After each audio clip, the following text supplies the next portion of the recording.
Bulbthings makes it easy to track and manage individual assets. But not all assets should be tracked individually. What if we have identical assets in large quantities, like consumables or personal protective equipment? For these, we can use the stock feature. The difference between an individual asset that has a serial number and stock is the quantity. Looking here at our list of assets, we see a small quantity icon. So we know that this microchip is serialized, whilst this motor oil, or these gloves, are managed as stock. So how do we create stock? There are two main ways. One way is by converting a serialized asset into stock via the Actions button and enabling stock management.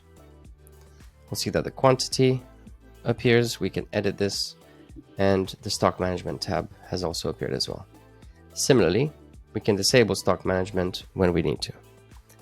Now the second way is at the point of creating an asset by selecting a quantity greater than 1. So let's say we want to create new stock of USB cables. Let's say we have 1,000.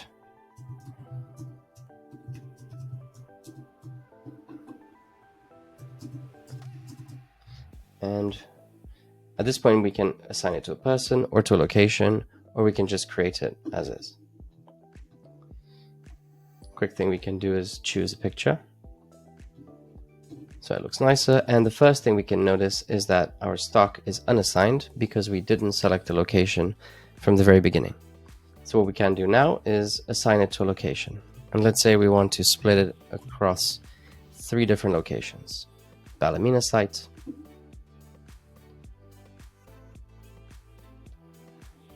then we want to assign 300 to our Belfast site, and the remaining 300 to our Birmingham site.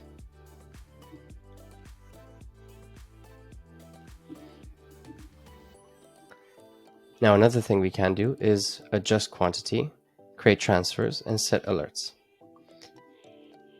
To adjust quantity, we can reevaluate stock. If we do an inventory, we can order more stock, or we can send out or dispose of it and update the stock levels in each location. To transfer, we simply select an amount and then select a destination. So we want to transfer 100 units from Ballymena to Belfast.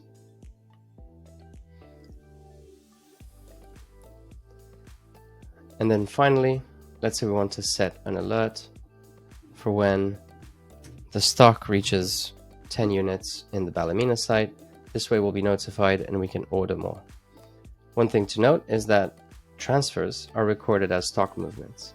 So we can see stock is incoming into the Belfast site, and then stock is outgoing from the Ballymena site at the same time. Now if we go to our stock tab, we can visualize and manage stock based on the types of assets, based on locations, or based on the people that they're assigned to. Let's say we have stock of protective gloves and we want to see the locations where these are distributed. We go to our specific asset and we can see the locations. On the top right, we have 3 different buttons. One is to show locations, and this shows us all the different places where our stock is distributed. Then we can see historical transfers in a visual way. And finally, we can look at all of those individual transfers separately, unopening them up and see the details. If we're interested in managing all the different types of stock within a location, we can go to Locations tab, and this will give us a bird's eye view of everything that is within a location, as well as historical transfers and individual transfers. And all of these reports can be adapted for different periods to show specific assets per locations, to zoom in on different periods, and many more. If you need help or you want to learn more, just reach out and we'll do our best to help.